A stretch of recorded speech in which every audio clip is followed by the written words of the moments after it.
Bismillahirrahmanirrahim. Assalamualaikum warahmatullahi wabarakatuh. Alhamdulillah, Allahumma sholli ala Muhammad wa ala ali Muhammad. Saudaraku yang sama-sama mengharapkan rahmat, ampunan, dan ridho Allah subhanahu wa ta'ala. Pada kesempatan kali ini kita akan menyampaikan sebuah kisah dengan judul Dajjal.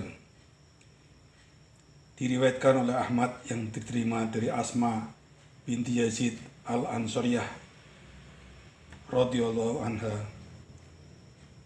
berkata, pada suatu hari Rasulullah SAW datang ke rumahku. Beliau menceritakan masalah Dajjal dengan sabdanya, 3 tahun menjelang kedatangan Dajjal terjadi kekeringan. Pada tahun pertama menjelang kedatangan Dajjal, langit sepertiga air hujannya dan bumi menahan sepertiga tumbuhannya.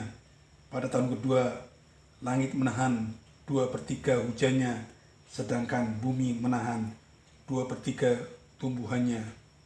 Pada tahun ketiga, langit menahan semua hujannya dan bumi menahan kesemua tumbuhannya. Maksudnya, sepanjang tahun tersebut tidak pernah turun hujan, menyebabkan dunia kering kerontang dan manusia dalam kelaparan, kehausan, banyak jenis penyakit dan berbagai malapetaka. Ketika itu muncullah Dajjal dengan ramai penyokongnya, banyak pengawalnya, penuh kehebatan dan kelebihan. Semua ini adalah untuk menguji keimanan manusia. Sesungguhnya di antara kehebatan Dajjal itu, dia mendatangi orang Arab dan berkata kepadanya, "Kalau aku sanggup menghidupkan untamu yang sudah mati itu, apakah engkau percaya aku sebagai Tuhanmu?" Orang Arab itu menjawab, "Tentu."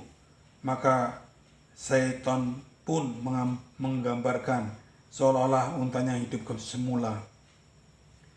Sabda Rasulullah SAW lagi, kemudian Dajjal itu mendatangi orang yang sudah mati, ayahnya, dan berkata kepadanya, "Kalau aku sanggup menghidupkan ayahmu yang sudah mati itu, apakah engkau mengaku aku sebagai Tuhanmu?"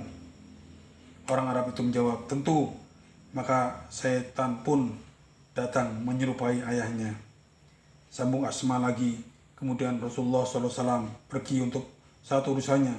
Sahabat-sahabat yang turut mendengar keterangan Rasulullah SAW tampak gelisah mendengar keterangan tentang Dajjal itu. Kemudian Rasulullah datang lagi.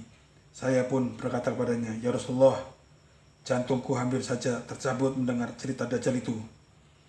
Rasulullah bersabda, "Seandainya Dajjal itu datang pada waktu aku masih hidup, maka Allah lah yang aku harapkan untuk memelihara orang-orang yang beriman." Mendengar yang demikian, Asma berkata, "Ya Rasulullah, kami sudah tentu tidak sanggup menghadapi ujian seperti itu.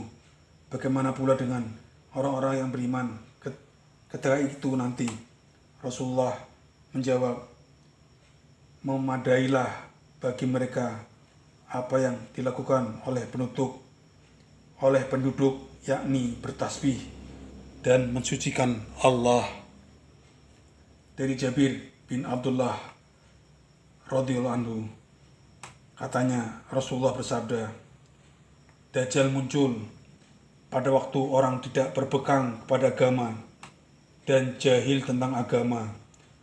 Pada zaman Dajjal ada 40 hari, yang mana satu hari terasa bagaikan setahun. Ada satu hari terasa bagaikan sebulan. Ada satu hari terasa bagaikan seminggu. Kemudian hari-hari berikutnya seperti hari biasa." Ada sahabat yang bertanya, "Ya Rasulullah, tentang hari yang terasa 1 tahun itu, apakah boleh kami sholat 5 waktu juga?" Rasulullah menjawab, "Ukurlah berapa jarak sholat yang 5 waktu itu." Menurut riwayat, Dajjal itu nanti akan berkata, "Akulah Tuhan sekalian alam, dan matahari ini berjalan dengan izinku. Apakah kamu bermaksud menahannya?" Katanya sambil ditahannya matahari itu, sehingga satu hari lamanya menjadi 1 minggu atau 1 bulan.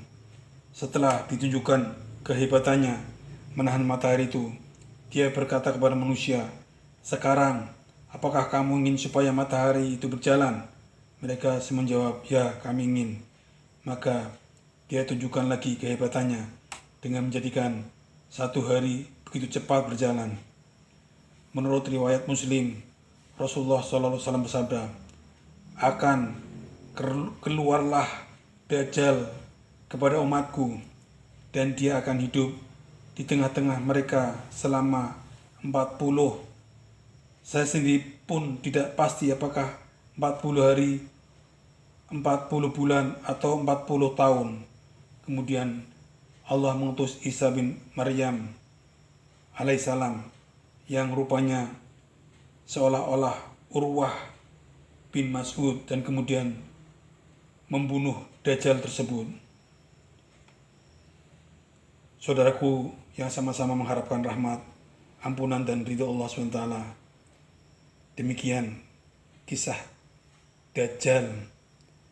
Semoga kita bisa mengambil pelajaran dan hikmahnya. Kita tingkatkan iman dan taqwa kita tingkatkan amal ibadah kita tingkatkan kecintaan kita pada Allah dan Rasul-Nya. Semoga kita semua bisa